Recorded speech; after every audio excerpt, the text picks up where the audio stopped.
Okay, the first thing with ball in hand, when you get it, you're going to be unlocking the coin door. There's a latch right here. Pull the latch down. Then you can lift, this is called the lockdown bar, off. All you have to do is slide the glass out a little bit and just drop the ball in anywhere you want. And then it will go down here to the out hole.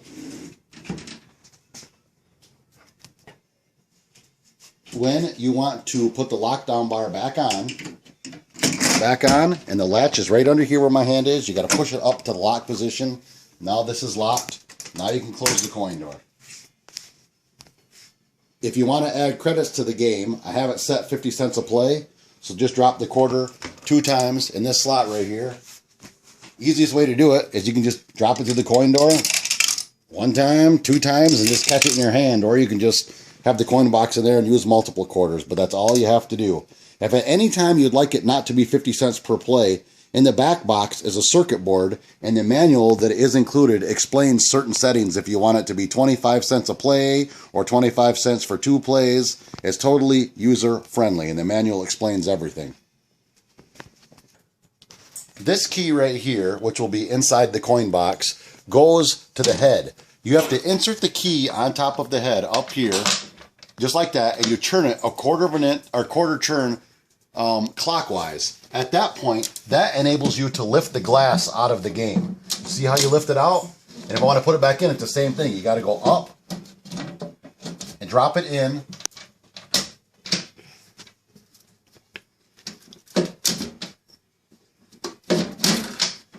And lock it. It's a very tight fit. This is the latch that holds the head up. In addition to the latch, there is also bolts inside of the head, which I will remove in a minute.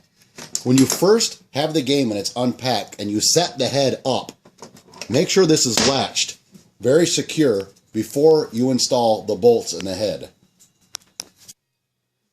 Okay, here, after you get the glass out of the game, this is how you lift up the head, or the swinging door that's inside the head.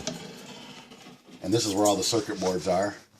Those batteries you shouldn't have to replace for a few years because they're newer batteries, but those hold all the memory in the games, all the high scores, etc.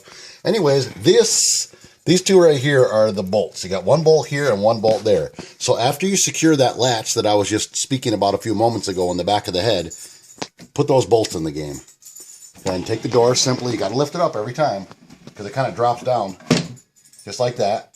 And then you put the back glass back in as I explained earlier and pull the key out that's on top.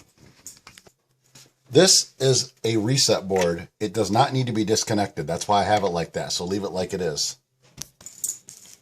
This cord to the machine, there's no way to tuck it away. So the only thing you can do after the head's folded forward is kind of tuck the cord inside the machine right here. So when you get it, it's going to be tucked in. Just make sure you pull this cord out before you try to stand the head up.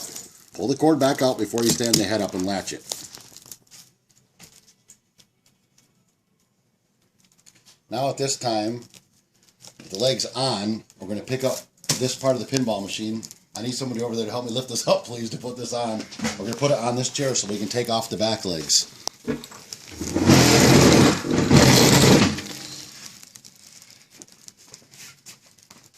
Now, this is one of the back legs. See how far this is the leg leveler? This is really high in the air, and the other back leg is the same. The front legs are going to have these leg levelers pushed all the way down so they're flat to the floor. That's how you know which legs are which.